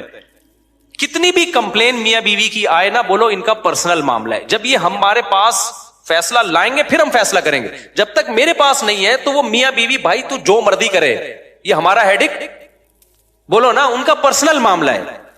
ابھی ایک جھگڑا ہوا دو تاجروں میں، بہت بڑا جھگڑا نا. ایک کہہ رہا ہے میں ایسا، وہ کہہ رہا ہے فلانا ویسا. میں چپ کر کے بیٹھا ہوں نا، ایسے بالکل انجوائے کر رہا ہوں نا، ایسے بالکل ہے، کیونکہ میں ٹینشن کیوں لوں تمہارے جھگڑے کی؟ بھائی جھگڑا تمہارا ہے، میں ایک دم تیش میں آ جاؤں تو غلط ہے تو غلط ہے. تو مجھے کہنے لگے آپ بتائیں کون صحیح ہے اس میں. میں نے کہا آپ لکھ کے دیں ریٹن میں نا کہ مفتی صاحب ہم دونوں کا جھگڑا ہے، آپ جو فیصلہ کریں گے نا پھر ہم اس کو مانیں گے. یہ لکھ کے دیں، پھر میں دوبارہ سے آپ کا جھگڑا سننا شروع کروں گا. ابھی تک تو میں نے اس کو، کیونکہ میرے اپنے غم کم ہیں جو میں تمہارے غموں کو لے کے یار بیٹھا رہا ہوں. پیسیوں مسائل ہے میرے ساتھ. آج نا لوگوں کے پاس فارغ ٹائم بہت ہے. ثانیہ مرزا شعیب ملک، ابے ان کا پرسنل مسئلہ ہے. اگر وہ ثانیہ مرزا شعیب ملک پہ الزام لگا رہی ہے تو وہ بولو بھائی ہمیں نہیں پتا یہ الزام صحیح ہے غلط ہے. اگر صحیح بھی ہے غلط بھی ہے تو جب الگ ہی ہو گئے تو اب جو مرضی کرو بھائی. تو پروگرام بڑھ گیا، ٹھیک ہے نا. کیا ہو گیا؟ جب تھے تو اس وقت وہ، میں جلدی سے وہ تاجروں کا قصہ مکمل کر دوں تاکہ آپ کو پتا چلے میں کیا کہنا چاہ رہا ہوں. میاں بیوی کے معاملات میں بھی ایسے ہی کیا کرو. تو جب وہ الزام لگایا نا وہ دو تاجروں نے یوں ہے، میں نے کہا بھائی لکھ، اگر مجھ سے پوچھ رہے ہو نا کون صحیح ہے تو ریٹن میں دونوں لکھ کے دو. زبانی کلامی نہیں ہوگا تاکہ مکر نہ سکو آپ، اور پورا پراپر وے میں لکھ کے دو. جھگڑا کیا ہے پھر اپنا فون نمبر بھی ڈالو، میں اس کو پہلے پراپر پڑھوں گا سمجھوں گا، پھر کراس کویشچن کر کے اس کی تنقیح کروں گا، اور پھر لیٹر پہ آپ نے لکھ کے دینا ہے کہ جو فیصلہ مفتی صاحب نے کیا ہم اس کو مانیں گے. ہمارے پاس فالتو ٹائم نہیں ہے. اس پورے پراپر وے سے کوئی میاں بیوی جھگڑا کر کے میرے پاس آئے تو میں فیصلہ کروں گا اس میں شوہر صحیح ہے یا بیوی. جب تک نہیں آئیں گے تو بھائی الزام کی دنیا تو بہت بڑی ہے. بیوی شوہر پہ طلاق کے بعد تو الزامات ہی لگتے ہیں. طلاق کے بعد بیوی یہ تھوڑی کہے گی میرا شوہر بہت اچھا تھا، بلا وجہ طلاق دے دی مجھے اس نے. اور شوہر یہ تھوڑی کہے گا میری بیوی بہت اچھی تھی لیکن پھر بھی میں نے چلتا کر دیا اس کو. ایسے تو مارکیٹ میں ہے ہی نہیں. تو میاں بیوی کے معاملات ہوں، یہ بزرگوں کے ہاں بھی طلاقیں ہو سکتی ہیں، مفتیوں، اللہ نہ کرے، ہمارے اللہ کا شکر ہے ہمارا گھر صحیح چل رہا ہے الحمدللہ. لیکن یہ کوئی اچھمبے کی چیز نہیں ہے کہ حضرت جی فلاں بزرگ تھے انہوں نے بیوی کو طلاق دے دی، لو اپنا گھر تو بسا نہیں سکتے، دوسروں کو مشورے دیتے ہیں. نہیں بھائی، یہ نیچرل ہے، یہ نارمل ہے. اگر عورت نہیں سنبھل رہی ہے تو شوہر نہیں سنبھال سکتا اس کو. دنیا میں کوئی مائی کا لال ایسا پیدا نہیں ہوا. ایک جھگڑا میرے پاس آیا، بہت بڑے عالم تھے، بزرگ تھے، ان کا اپنی بیوی سے جھگڑا، نوجوان عالم تھے، بہت بڑے تو نہیں کہنا چاہیے لیکن اچھے سنجیدہ عالم تھے اور تقویٰ تھا ان میں. ان کا جھگڑا چل رہا تھا بیوی سے. 2-3 دفعہ علیحدگی کی بات ہوئی تو لڑکی کے ابا نے مجھ سے کہا کہ میں اس شرط پہ اپنی بیوی کو، اپنی بیٹی کو بھیجوں گا، یہ گارنٹی لے کہ جو ہے جیسی ہے یہ برداشت کرے گا.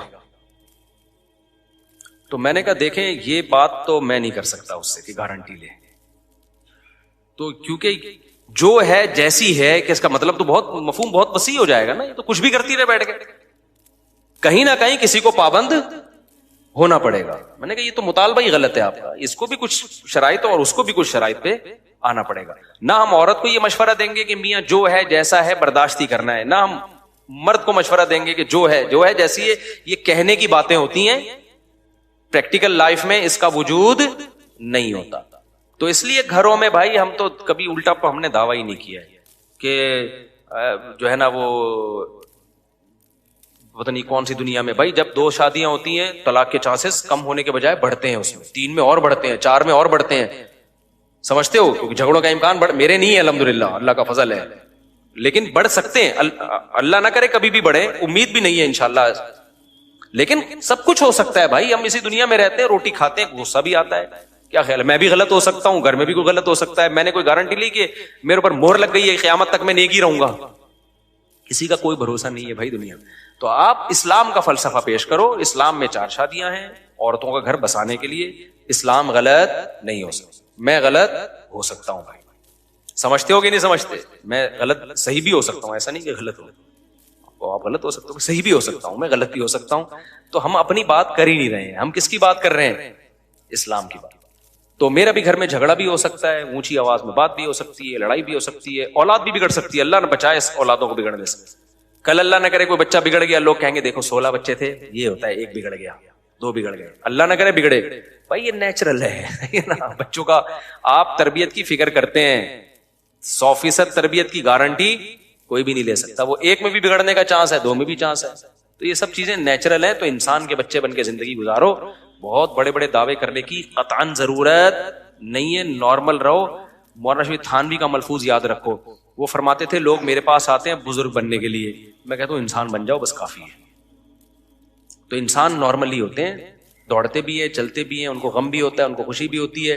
جب بھوک لگ رہی ہو اور نلی نہاری سامنے آ جائے تو خوشی سے بے ہوش ہونے کا بھی ان کا خطرہ ہوتا ہے. بھوک میں ان کو غصہ بھی آتا ہے. اور اگر بھنڈی کے ساتھ کریلا پکا کے ان کو کھلایا جائے تو کتنا ہی بڑا بزرگ ہو, اس کو مزہ آئے گا کریلا کھانے میں. اور جتنی چیزیں ہیں جلدی بتا دوں نا میں. اور نارمل ہوتے ہیں, یعنی کوئی بزرگ کوئی الگ سی چیز نہیں ہوتا. اگر ہے تو پھر وہ بزرگ نہیں ہے, وہ اوپر سے کیا ہے, فارغ, اس کی سیٹنگ آؤٹ ہوئی ہے. تو نارمل رہا کرو اور کوشش بھی کرو نارمل بننے کی. کوئی الگ سی کوئی فلم بننے کی کوشش نہ, پھونکو والی سرکار بننے کی کوشش کرو, نارمل رہو. تو بڑے بڑے دعوے جو بھی کرتے ہیں نا, میں یوں ہوں, میں فلانا ہوں. ایک صاحب بہت بڑے بڑے دعوے کرتے تھے. میری 4 مجھ سے پوچھتے تھے آپ کی, میری اس وقت 3 تھی نا, آپ کی 3 بیوی میں جھگڑا ہوتا ہے؟ میں نے کہا ہمارا تو ہوتا ہے بھائی. اس وقت ہوتا تھا, اب نہیں ہوتا الحمدللہ. تو انہوں نے کہا آپ کے یہاں جھگڑا ہوتا ہے؟ میں نے کہا بڑے خاندانی جھگڑے ہوتے ہیں ہمارے یہاں. ہم نے کوئی شریفوں والا کام تھوڑی کیا ہے, دوسری کی ہے, پھر تیسری بھی کر لی, تو جھگڑا نہیں ہوگا کیا؟ تو کہہ رہے ہیں آپ کی, اس وقت میری کوئی بیٹی بھی نہیں تھی. تو انہوں نے کہا آپ کی جب بیٹی ہوگی, اس کی جب شادی, بیٹی تھی, بچی چھوٹی تھی, جب بچی آپ کی شادی ہو کے جب جائے گی اور آپ کا داماد دوسری کرے گا, آپ کو تکلیف نہیں ہوگی؟ میں نے کہا ہوگی. کہتے پھر آپ نے کسی اور کی بچی پہ سوگن کیسے لے آئے؟ میں نے کہا اس لیے کہ وہ کسی اور کی بچی میری تھوڑی ہے. میں الٹے سیدھے جواب دینے کا عادی نہیں ہوں. تو میں جواب دینے کا, میں نے کہا جو نیچرل ہے وہ تو نیچرل ہے بھائی. میری بچی پہ سوگن آئے گی. میں نے کہا اس وقت حالانکہ بچی شادی کی عمر بھی نہیں, میرا خیال تھی بھی, پتہ نہیں تھی, مجھے یہ بھی یاد نہیں ہے. تو میں نے کہا بھائی میں نیچرل ہے یہ. تو کہہ رہے پھر آپ وہ کام کیوں کر رہے ہو جس سے تکلیف ہو؟ میں نے کہا اس لیے کہ اللہ کا حکم ہے, اس کے بغیر گزارا نہیں ہے. تو کہہ رہے پھر آپ اپنے داماد کو کیسے روکو گے؟ میں نے کہا میں نے یہ کب کہا کہ میں روکوں گا اس کو؟ میں نے یہ کب کہا ہے؟ آپ نے سوال یہ پوچھا تھا کہ آپ کی بچی پہ سوکن آئے گی, تکلیف ہوگی. میں نے کہا ہاں ہوگی. آپ نے یہ پوچھا کہ داماد کو روکو گے. اگر آپ یہ کہتے کہ داماد کو روکو گے تو میں کہوں گا بھائی روکنے کا میرے پاس حق بولو نہیں, روکوں گا نہیں, تکلیف ہوگی. تو پھر مجھے کہنے لگے اگر آپ کا داماد آپ سے آ کے پوچھے کہ میں دوسری کرنا چاہتا ہوں, آپ کیا کرو گے؟ میں نے کہا رکھ کے چپیٹ لگاؤں گا اس کو. آئی بات سمجھ؟ کہہ رہے ہیں اس کا مطلب آپ روک رہے ہو. میں نے کہا میں روک نہیں رہا, میں کہہ رہا ہوں یہ مجھ سے پوچھ کے کرنے کا کام ہے. میری بچی پہ سوکن لے کر آ رہا ہے بھائی, اور کل اس کو بولے گا تمہارے باپ نے پرمیشن دی تھی. بھائی یہ کام میرے بتا کے کرنے کا نہیں ہے. یہ ایسے ہی جیسے قربانی کے بکرے کو آپ بول رہے ہو تو لیٹ جا میں تجھے کاٹوں گا. بھائی تجھے اللہ نے حکم دیا کہ لٹا کے اس کو کاٹ دے, اس کو تھوڑی حکم دیا کہ وہ تیرے سامنے آگے لیٹ جائے, اس کو تم بھاگ بھائی. تو اسی طرح یہ مسئلہ بھی ہے. لوگ کہتے ہیں پہلی بیوی کو آپ قائل کریں کہ وہ اپنے شوہر کی دوسری کرائے. میں نے کہا میرا دماغ خراب نہیں ہوا, اللہ کا شکر ہے, میں اتنا پاگل نہیں ہوں جتنا تم سمجھ رہے ہو. عورت کو تو سوکن کی تکلیف ہوتی ہے, وہ کیوں کروائے گی تیری دوسری شادی؟ تیرے میں دم ہے تو کر کے بتا دے. جس کو فائدہ ہو رہا ہے, جس کو ایک اور بیوی مل رہی ہے, اس میں دم ہے نہیں, اور جس پہ سوکن آ رہی ہے جس کا کوئی فائدہ نہیں ہو رہا, بظاہر ڈیپ میں جائیں گے تو ہے فائدے لیکن بظاہر نہیں, اس کو تو حوصلہ دلا رہا ہے کہ وہ تیری دوسری کرائے گی. تو یہ بیوقوفوں کے ایک ٹولے ہیں, صحیح ہے نا. تو بات وہ کرو جو سوسائٹی میں جو چل سکے. تو اللہ میاں نے مرد کو دوسری کی اجازت دی ہے, پہلی کو تکلیف ہوتی ہے, اس کا تکلیف ہونا نیچرل ہے, لیکن بڑے فائدوں سے بچنے کے لیے چھوٹے نقصانات کو برداشت کرنے کا حکم دیا ہے. یہ فلسفہ ہے. عورت کو نہیں کہا کہ تو اپنے شوہر کی دوسری کرا, یا جب وہ کرے تو لڈو بانٹا کر کے جی میرے شوہر نے ایکچولی. ایک صاحب نے مجھے کہا میں نے دوسری شادی کی, میری بیوی کو اتنا افسوس ہوا اور یہ کیا, یہ تو کفر ہے. میں نے کہا کوئی کفر نہیں ہے, یہ نیچرل ہے. اس کے شوہر, اس کو یہ خطرہ ہے کہ میرے شوہر کا, حالانکہ محبت ڈیوائڈ ہوتی نہیں ہے, میں ویسے خواتین کی جنرل نالج کے لیے بتاؤں, لیکن اس کو یہ خطرہ ہے کہ بھائی اس کی زندگی میں کوئی مرد آ گیا تو اس کو, عورت آ گئی تو اس کو تکلیف ہوگی, یہ نیچرل ہے. تو اس لیے جب کوئی جو میرے وہ ایک دن کیا ہوا, میرے داماد کو کوئی لے کر آیا, مجھے ان کے دوست نا, میں عمرے پہ گیا ہوا تو میرے داماد بھی عمرے پہ تھے, تو کسی نے کہا مصعب ان کو ترغیب دو کہ آپ یہ دوسری شادی کریں. بھائی کر لو, ہر ایک کو اجازت ہے, لیکن کچھ رشتے ایسے ہوتے ہیں کہ اس میں اگر باپ کو آپ بتا کے کرو گے نا کہ میں آپ کی بیٹی پہ سوکن لانا چاہتا ہوں, اس کی مثال میں حدیث سے دیتا ہوں. دیکھو نبی صلی اللہ علیہ وسلم نے فرمایا 2 بہنوں سے نکاح حرام ہے نا, قرآن میں بھی ہے, فرمایا لِأَنَّكُمْ تَقْطَعُونَ بِهِ أَرْحَامَكُمْ, اس سے بہنوں کے رشتے ٹوٹ جائیں گے, کیونکہ بہنیں کو رشتہ سوکن میں تبدیل. اس لیے اسلام نے ایک بہن پہ دوسری بہن سے آپ کو شادی کی اجازت نہیں دی, کیونکہ بہنوں میں ایک خاص محبت ہوتی ہے, اگر وہ سوکن بنا دی نا تو ان کی بہنوں والی محبت بڑھ گئی. تو اسی طرح یاد رکھو, باپ بیٹی کا ایک بہت مضبوط رشتہ ہوتا ہے, بھائی بہن کا ایک بہت مضبوط رشتہ ہوتا ہے. آپ دوسری شادی کرو, آپ اپنے سالے کے کندھے پہ رکھ کے یا اپنے سسر کے کندھے پہ رکھ کے نہیں کرو, کیونکہ اگر آپ نے سسر کو بتا کے اس کی پرمیشن سے کی ہے تو بیٹی کہے گی میرا باپ ظالم ہے جو میرے اوپر سوکن لانے پر راضی ہو گیا. اسلام باپ بیٹی کے رشتے میں دراڑ پیدا بولو نہیں کرنا چاہتا, یہ تمہارا پرسنل معاملہ ہے, کرنا ہے کرو بھائی, ہم کسی کو نہیں روک سکتے. روک بھی لے تو آپ کو کس نے کہا ہے کہ آپ مانو بات, کیا خیال ہے؟ اگر کوئی روک بھی لے تو اس کی بات ماننا آپ پر لازم تھوڑی ہے.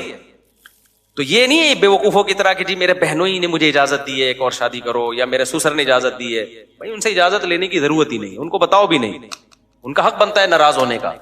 اور وہ کیونکہ بیٹی کو فیور کریں گے نا وہ, تو ان کا حق یہی ہے کہ اپنا بیٹی سے تعلق خراب بولو نہ ہونے دیں. باقی آپ کو اجازت ہے تو اللہ نے دی ہے تو آپ کر لو. باپ کے کندھے پہ رکھ کے کہ میرے سسر نے اجازت دی ہے, میرے بہنوں ہی نے, میرے سالے نے اجازت دی ہے, تو بھائی یہ منجن ہے, یہ کیا ہے؟ بالکل فضول سی بات لگتی ہے مجھے تو اور یہ غلط ہے.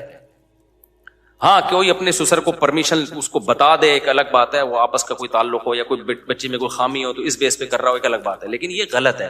اس کا نقصان کیا ہوگا کہ باپ, اور یہ میں جب نہیں کہہ رہا جب میری بیٹیوں کی شادی ہو گئی ہے, جو میرے ساتھ اٹھتے بیٹھتے ہیں ان کو پتا ہے جب میری بیٹیاں نہیں تھی اس وقت بھی میں یہ بات کرتا تھا, کیونکہ بعض لوگ مجھے تانا دیں گے اچھا جب بچیوں کی شادی ہو جاتی ہے پھر تو کانسیپٹ ہی چینج ہو جاتا ہے. نہ, جو میرے ساتھ دوست احباب ہے نا ان کو پتا ہے کہ جب میرے بچی پیدا بھی نہیں ہوئی تھی اس وقت بھی میں یہی بات کرتا تھا. ایک دفعہ جب میں نے نا 2004 کی بات ہے, میں نے بڑی تحریک چلائی ہوئی تھی 4 شادیوں کی, تو کسی نے کہا اس کی جب بیٹیاں ہوں گی تو دیکھتے ہیں کہ دوسری والے کو کیسے دیتے ہیں. میں نے کہا میں نہیں دوں گا دوسری والے کو, ابھی سے بتا رہا ہوں. میں نے کہا یہ کیا بات ہوئی؟ میں نے کہا میں کوشش کروں گا کہ کوئی پہلی والے ملے مجھے ڈھنگ کا. اگر پہلا والا ڈھنگ کا نہ مل رہا ہو تو ساری زندگی اس کی برباد کرنے سے بہتر ہے کہ میں کسی دوسرے والے کو دے دوں, پھر میں دوں گا. ہم نے اپنی بچیوں کا, اپنی بہنوں کا فائدہ دیکھنا ہے. سمجھ میں آ رہی ہے بات؟ تو اسلام نے جو مرد کو 4 شادیوں کی اجازت دی ہے وہ اسی وجہ سے دی ہے کہ بہت سی عورتوں کو اکلوتا آدمی نہیں ملے گا کوئی ڈھنگ کا, ان کو کسی کی دوسری بیوی بنا دو. لیکن اگر کسی کو مل رہا ہے تو کہاں اسلام نے کہا ہے کہ تمہاری بیٹی کو, تمہیں اپنی بیٹی کے لیے اکلوتا داماد مل رہا ہے تو چوتھی والی کو دو. تو یہ اسلام نے کہاں کہا ہے؟ چوتھی والی کو جب دیا جائے گا جب اس میں کوئی الگ سے سرخاب کے پر لگے ہوئے ہوں. سمجھ آ رہی ہے نا بات؟ یا کوئی الگ سے کوئی وہ, تو یہ شروع سے ہی ہے. تو اس لیے باتیں وہ کرو جو سوسائٹی میں جس کا جو چل سکیں, ہوائی باتیں نہیں کرنی چاہیے انسان. اللہ تعالیٰ سمجھنے کے عمل کی توفیق عطا. کافی ہوگی میرے خیال. مفتی صاحب اگر دوسری شادی جائز ہے تو اللہ کے نبی نے حضرت علی کو کیوں دوسری شادی سے منع کیا تھا؟ اس کا جواب کلک ریکارڈ کرا چکا ہوں کئی بار. ہر آدمی کے زبان پہ یہی اعتراض ہوتا ہے, یہ نہیں دیکھ رہے کہ اللہ کے نبی نے خود کتنی کی, حضرت ابو بکر نے 3 شادیاں کی, حضرت عمر نے ٹوٹل 7 شادیاں کی ہیں, ایک وقت میں 4 یا 3. حضرت علی نے حضرت فاطمہ کے انتقال کے بعد ایٹ اے ٹائم 4 بیویاں رکھی ہیں. حضرت فاطمہ کی زندگی میں آپ نے دوسری شادی نہیں کی. حضرت عثمان کی جب شہادت ہوئی ہے تو اس وقت بھی آپ کی 4 بیویاں موجود تھیں. چاروں طرف سے باغیوں نے گھیرا ہوا تھا, لیکن آپ کے نکاح میں اس وقت کتنی عورتیں تھیں؟ 4 عورتیں تھیں. حضرت علی کا دور خلافت آیا, حضرت فاطمہ کے انتقال کے بعد آپ نے ایٹ اے ٹائم 4 بیویاں رکھی ہیں. حضرت خالد ابن ولید, حضرت مغیرہ ابن شعبہ, ہم لوگ ہی ہیں جو, میں کہتا ہوں کونے میں منہ دے کے رو.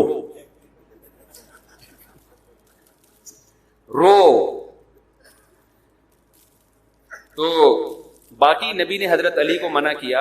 فرض کر لیتے ہیں کہ آپ نے پابندی لگائی حضرت علی پہ, تو جب سب کر رہے ہوں دو چار لوگوں کو منع کر دیا جائے اس میں کوئی قباحت بولو نہیں. ایک مثال دے رہا ہوں, فرض کر لو منع کیا ہے کہ بھائی پیغمبر کی بیٹی کی یہ فضیلت ہے کہ ان پہ سوکن نہ آئے. ٹھیک ہے, کوئی آدمی سمجھتا ہے میری بیٹی پیغمبر کی بیٹی ہے تو داماد کو روک لے. وہ ہم نارمل عورتوں کی بات کر رہے ہیں جن پر آپ سوکن لا رہے ہیں, وہ پیغمبر کی بیٹی نہیں ہے. جب معاشرے میں سب کر رہے تھے اور دوسری شادی کی حکمتیں حاصل ہو رہی ہیں, جو نہ کرنے کے نقصانات ہیں وہ نہیں ہو رہے, تو ایک آدھ پہ پابندی لگانا اس سے شریعت کا حکم فوت نہیں ہوتا. جبکہ حقیقت یہ ہے کہ نبی نے پابندی نہیں لگائی تھی. حدیث کے الفاظ ہیں کہ جب نبی نے حضرت علی کو نکاح سے روکا ہے تو حضرت علی ابو جہل کی بیٹی سے نکاح کر رہے تھے. آپ نے فرمایا لست احلل حراما ولا احرم حلاما ولا احرم حلالا, اللہ کی قسم میں نہ اللہ کے حلال کو حرام کر رہا ہوں نہ حرام کو حلال کر رہا ہوں.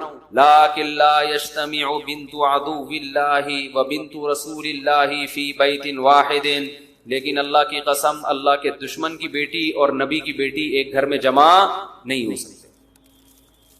تو وہاں بھی نبی نے بتا دیا کہ میں اللہ کے حلال کو حرام نہیں کر رہا. جب اللہ نے اجازت دی تو سب کے لیے. باقی پھر حضرت علی نے نہیں کی حضرت فاطمہ کے احترام میں, تو آپ کی بیوی بھی اگر حضرت فاطمہ جیسی ہے تو آپ احترام میں نہ کرو, لیکن جس سے کر رہے ہو اس کا بھی تو کوئی احترام ہے نا. اس کا بیڑا غرق کیوں کر رہے ہو, اس کا بھی تو, اس کو تو رشتہ ہی نہیں مل رہا. باقی حضرت علی نے پھر حضرت فاطمہ کے انتقال کے بعد پھر کیے, فوراً 4 کیے حضرت علی نے. اچھا بھائی, حالانکہ حضرت علی دنیا سے بے رغبتی میں مشہور تھے. دنیا سے بے رغبتی میں آپ دیکھیں صحابہ کے دور میں جتنے بڑے صوفی صحابی ہوں گے نا جو مشہور تھے دنیا کی رغبت نہیں ہے, انہی نے شادیاں زیادہ کی ہیں. سب سے پہلی بات ہمارے پیغمبر, دیکھو اللہ نے ہر پیغمبر کو الگ مزاج دیا ہوتا ہے. حضرت سلیمان علیہ السلام کا مزاج تھا شاہانہ, دبا کے دنیا رکھی حضرت سلیمان علیہ السلام نے. اللہ سے حکومت مانگی, بادشاہت مانگی, رزق مانگا. اللہ نے سارے دنیا میں عیش و عشرت کا سارا سامان حضرت سلیمان علیہ السلام کو دے دیا.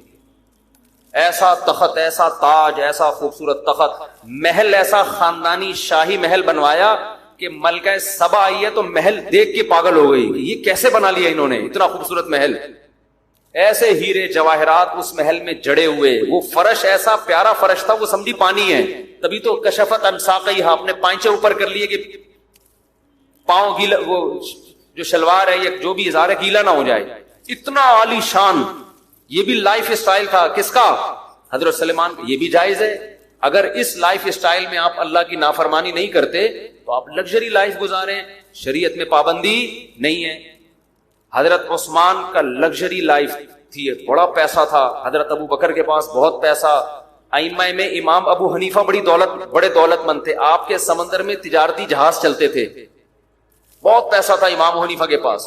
بہت سے محدثین گزرے, بڑا پیسہ تھا. تو پیسہ رکھنا اسلام میں برا عمل نہیں ہے, لیکن بعض لوگوں کا مزاج ہوتا ہے سادگی. حضرت سلیمان کا مزاج کیا تھا, حکومت, دولت. ہمارے نبی کا مزاج کیا تھا, ایک وقت کو روٹی چاہیے, دوسرے وقت میں کیا رہوں, فاقہ کروں.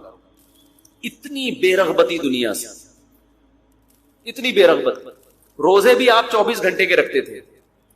ایک روایت میں آتا ہے دودھ اور شہد کسی نے ملا کے دیا نبی کو, آپ نے پینے سے انکار کر دیا. 2 مشروب اکٹھے, یعنی گویا یہ تو عیش کی بات ہو گئی نا, حالانکہ جائز ہے شہد دودھ میں ملا کے پینا. آپ نے نہیں. گھر کا حال جو آپ کا تھا, ایک کھجور کی چٹائی اور کھجور کی چھال پڑی ہوئی ہے. حضرت عمر دیکھ کے رو پڑے نا کہ آپ سید الانبیاء ہیں اور یہ گھر کا حال رکھا ہوا ہے آپ نے. کپڑے پیون زدہ, جو کی روٹی کھا رہے ہیں وہ بھی کبھی مل رہی ہے کبھی نہیں مل رہی. لیکن بیویاں آپ نے بھی بولو ایک وقت میں 9 بیویاں رکھی ہیں. یہ بتانے کے لیے کہ زیادہ شادیاں یہ دنیا سے بے رغبتی کے خلاف نہیں ہے, یہ عیاشی نہیں ہے. سمجھتے ہو, صحابہ میں بھی آپ دیکھ لینا, جو صحابہ زیادہ دنیا سے بے رغبتی تھی ان کی بیویاں زیادہ تھیں, جن میں حضرت علی مشہور ہیں دنیا سے بے رغبتی میں. آپ تو اپنی داڑھی رات کو پکڑ کے نا قبر کو یاد کر کے روتے تھے. حضرت علی کے اشعار ہیں, رات کے وقت میں حضرت علی اٹھتے اپنی داڑھی پکڑ کے روتے تھے اللہ کے سامنے کہ موت قریب آ رہی ہے, قبر قریب آ رہی ہے, کیا تیاری ہے اس کے لیے. اور جب رشتہ آ رہا ہے شادی فوراً بولو کر رہے ہیں. تو صحابہ کے ذہن میں یہ بات بیٹھ چکی تھی کہ زیادہ شادیاں کرنا عیاشی نہیں ہے, ہمارے دین کی ریکوائرمنٹ ہے, اس سے معاشرے میں برائی ختم ہوگی. جو عورت پیدا ہو گئی ہے اس کو اگر آدمی نہیں ملے گا تو کیا معاشرے میں خیر پھیلے گی؟ مرد بھی زنا کرے گا, ایک بیوی اس کے لیے کافی نہیں ہو رہی ہے, وہ بھی آنکھ مٹک کے چلائے گا, وہ بھی سارا تقویٰ ایک طرف, وہ کیا کرے گا؟ رات کو بیٹھ کے روئے گا, اللہ میں بہت نیک ہوں, صبح فلم دیکھنے جا رہا ہوگا. اعتکاف میں یہی تو ہو رہا ہے. اعتکاف میں لڑکے 27ویں رات کو روتے ہیں اور گلے مل مل کے رو رہے ہیں, ختم قرآن پہ رو رہے ہیں. 50% کا پروگرام ہوتا ہے عید پہ نئی فلم آئے گی دیکھنے جائیں. سمجھ رہے ہو؟ تو میرے بھائی جیسے بھوک کا علاج روٹی ہے, شہوت کا علاج کیا ہے؟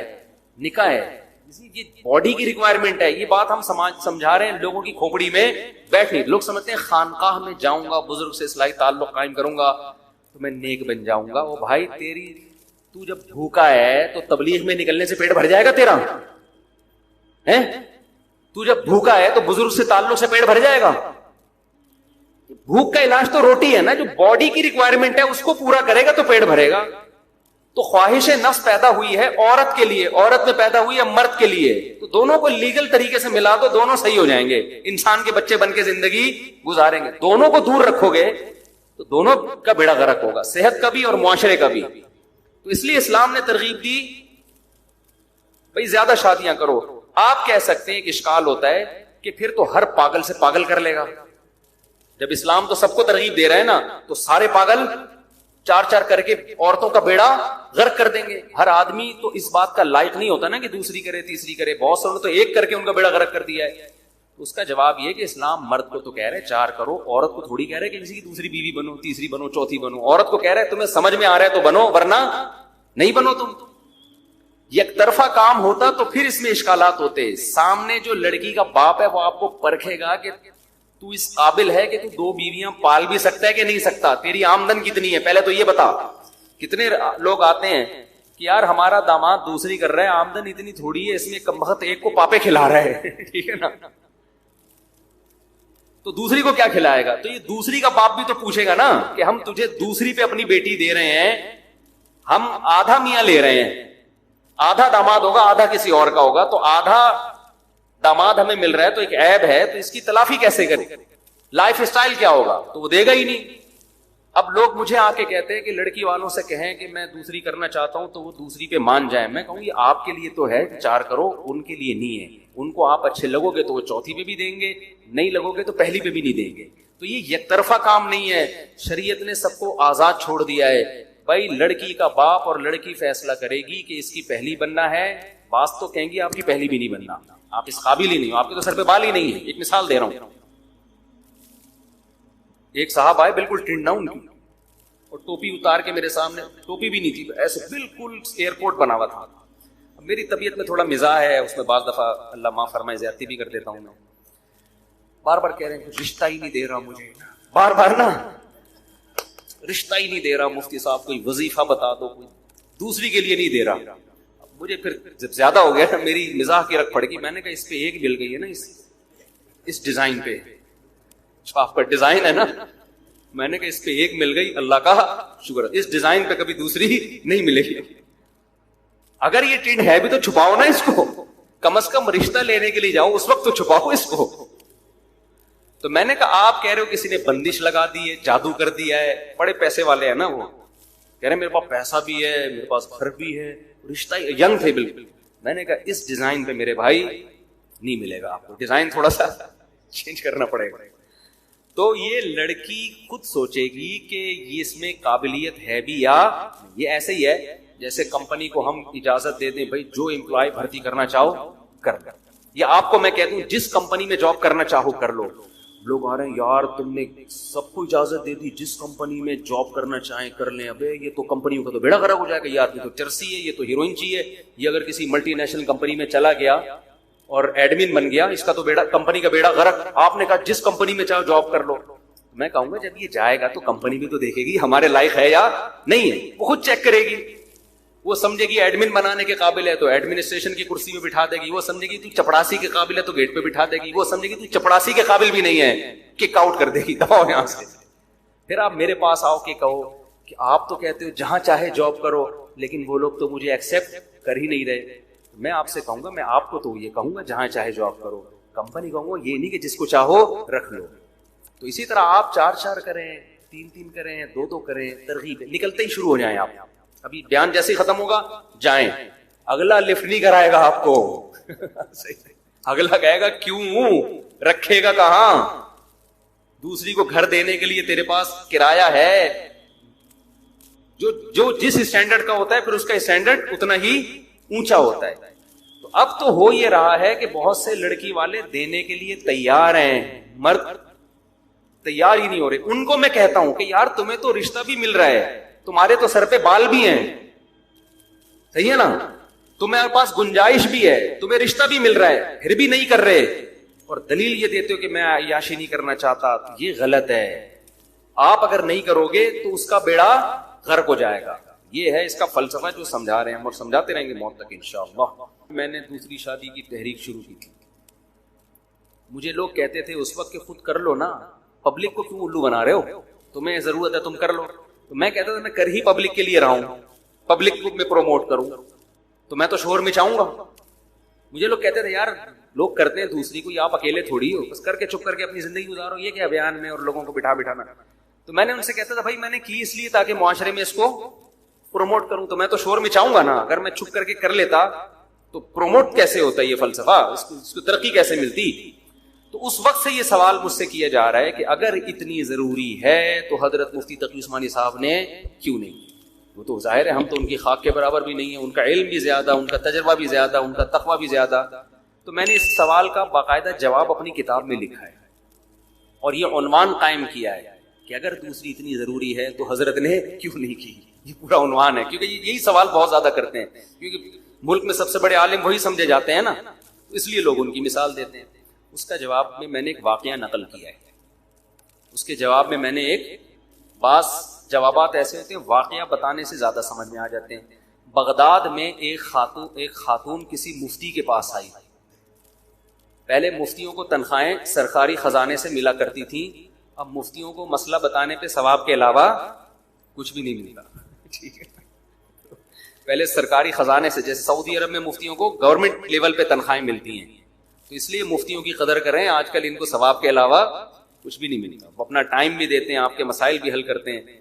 خیر یہ بھی بڑی بات ہے، لوگ آتے ہیں نا ہم سے یہاں دفتر میں مسئلے پوچھ رہے ہوتے ہیں۔ تو بغداد میں کسی مفتی کے پاس خاتون گئی اور کہنے لگی، ایک مسئلہ پوچھا اس نے کہ حضرت اس مسئلے کا جواب دیں۔ ان مفتی صاحب کو اس وقت جواب نہیں آیا، انہوں نے کہا مجھے اس کا جواب معلوم نہیں ہے، نیک مفتی تھے اس لیے انہوں نے کہہ دیا۔ عورت کو غصہ آیا کہ جب تمہیں جواب معلوم نہیں ہے تنخواہ کس بات کی لیتے ہو؟ گورنمنٹ کے بیت المال سے تنخواہ کس بات کی لیتے ہو؟ تو مفتی صاحب نے کہا مجھے جو اللہ نے معلومات دی ہیں، علم دیا ہے، میں اس کی تنخواہ لیتا ہوں، جو معلومات مجھے نہیں دی نا اللہ نے اس کی اگر لینا شروع کر دوں تو پورے ملک کا خزانہ میری تنخواہ میں ختم ہو جائے گا، کیونکہ ہر آدمی کے پاس جتنا علم ہے وہ محدود ہے، اور جو باتیں اسے معلوم نہیں ہیں وہ لامحدود ہیں۔ سمجھ میں آ رہی ہے بات؟ انہوں نے کہا بھائی جتنی نالج مجھے ہے میں اس کی تنخواہ لیتا ہوں، جو باتیں مجھے معلوم نہیں ہیں اس کی لوں تو وہ تو بہت زیادہ ہیں، اس کی اگر لینا شروع کر دوں تو گورنمنٹ کا خزانہ، کیونکہ ہمیں یہ بھی نہیں پتا، یہ بھی نہیں پتا، یہ بھی نہیں پتا، بہت ساری چیزیں ہیں جو نہیں پتا ہمیں۔ تو یاد رکھو ہمیں جو اپنے اکابر سے، علماء سے محبت ہے، ان کاموں کی وجہ سے، پازیٹو کاموں کی وجہ سے جو وہ کر رہے ہیں، سارے پازیٹو کام ہر آدمی نہیں کرتا، یہ ممکن نہیں ہے، پاسبل ہی نہیں ہے۔ حضرت مفتی تقی عثمانی صاحب کی جو لائف گزر رہی ہے، درس و تدریس میں، افتاء میں، اسفار میں، اسلامک بینکنگ کا آلٹرنیٹ انہوں نے پوری دنیا کو دے دیا، بہترین نظام بنا کے پوری دنیا میں ان کو انوائٹ کیا جاتا ہے۔ جو اسلامی معیشت اور تجارت، اس پہ وہ بہت ایکسپرٹ ہیں، عرب میں ان کو ائمہ حرمین نے ان کے بیانات سنے ہیں، ان کو عزت دی ہے۔ تو جو انہوں نے پازیٹو کام کیے ہیں نا، ان کاموں پہ ان کی عزت کی جاتی ہے، جو کام نہیں کیے ان کی تعداد بہت زیادہ ہے۔ یہ ایسے ہی ہے جیسے آپ یہ کہیں کہ حضرت مفتی تقی عثمانی صاحب نے اسلامک بینکنگ سے دنیا کو متعارف کروایا، یہ کام اتنا ضروری ہے اور اس پر ہم ان کی اتنی عزت کر رہے ہیں، تو یہ ان کے والد مفتی محمد شفیع عثمانی نے کیوں نہیں کیا؟ تو ان سے کہا جائے گا انہوں نے کوئی دوسرے کام کیے ہیں جو حضرت نے نہیں کیے، ان کے بڑوں نے کوئی دوسرے کام کیے ہیں۔ تو اسی طرح میرے بھائی، جب کوئی یہ کہتا ہے کہ مفتی طارق مسعود صاحب نے بہت اچھا کام کیا کہ 4 شادیاں کر ترغیب دینا شروع کر دی لوگوں کو، تو پھر کوئی اعتراض کرے اتنا اچھا ہے تو ان کے ماموں نے کیوں نہیں کیا؟ بھئی ان کے ماموں نے کوئی دوسرے کام ایسے کر لیے جو انہوں نے نہیں۔ ہمیں تو اسلامک بینکنگ ہم نے پڑھی ہے، ریسرچ کی ہے، لیکن اس میں بنیاد کس نے رکھی ہے؟ حضرت مفتی تقی، اگرچہ ان سے پہلے اکابر نے رکھی تھی، لیکن اس کو پوری دنیا میں پھیلانا اور اس پہ بہت زیادہ کام کرنا پریکٹیکلی وہ تو حضرت مفتی تقی عثمانی صاحب کا ہے۔ تو جب آپ اپنا یہ اصول بناؤ گے کہ کسی کے پازیٹیو کاموں کو دیکھ کے اس سے عقیدت کی جاتی ہے، تو آپ کو سب سے عقیدت ہوگی۔ اور جب آپ یہ اصول بناؤ گے کہ یہ اس نے کیا، اس نے نہیں کیا، یہ تو اچھا ہے وہ والا اچھا نہیں ہے، تو آپ سب سے بدگمان ہو جاؤ گے۔ دنیا میں کبھی آپ پازیٹیو سوچ ہی نہیں سکتے۔ باقی حضرت مفتی تقی عثمانی صاحب نے جو جتنے اہم ترین کام دنیا میں کر لیے ہیں، وہ میرا خیال ہے ان میں بہت سے کام 4 شادیوں سے زیادہ اہم ہیں، بہت سے کام ایسے ہیں، اور وہ کام نہ کرتے تو بعد والوں کو 4 شادیوں پہ بھی تحقیق کا موقع نہیں ملتا، وہ انہی میں الجھے رہتے ہیں۔ اس کی مثال آسان سی، افغانستان میں افغان طالبان پہ یہ الزام لگایا جاتا ہے کہ ان میں یہ تحقیق نہیں ہے، یہ مسئلے پہ ان کی تحقیق نہیں ہے، لوگ کر رہے ہوتے ہیں۔ وہ بھائی انہوں نے جو 20 سال امریکہ سے لڑ کے اس کو ملک سے باہر نکال دیا، یہ ایسا خاندانی کام کر دیا کہ اب اگر ان میں کوئی عیب موجود بھی ہیں تو وہ عیب اسی وجہ سے ہے کہ یہ ساری صلاحیتیں ان کی کس میں لگی ہیں؟ ایک اہم کام میں لگی ہیں۔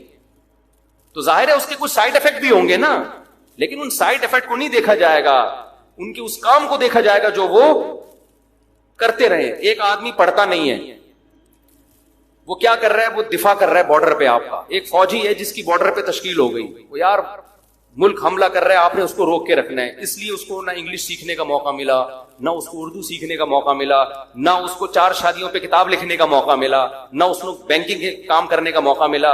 اب لوگ کہہ رہے ہیں یار وہ ایوارڈ اس فوجی کو ہم نے دیا ہے اور اتنے ملک کے لیے خدمت کی ہے، کیا خدمت کی ہے؟ میٹرک تو پاس کیا نہیں اس نے، ہے بھائی کیا خدمت کی؟ انگلش کے تو 2 بول آتے نہیں ہیں۔ کہیں گے بھائی اسی وجہ سے نہیں آتے کہ اس سے بڑی خدمت میں لگا ہوا تھا، صحیح ہے نا؟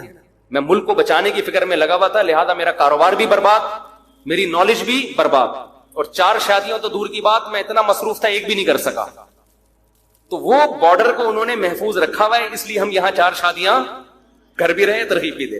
اسلامک بینکنگ، اسلامی معیشت کا مسئلہ انہوں نے حل کر دیا، اس لیے ہمارے پاس 4 شادیوں کے لیے سوچنے کا ٹائم مل گیا۔ اگر وہ ان بڑے بڑے مسائل پہ توجہ نہ کرتے تو بہت بڑے بڑے مسائل کھڑے ہو جاتے۔ اب یہ مجھ سے دوبارہ کسی نے یہ سوال کیا تو اچھا نہیں ہوگا جی۔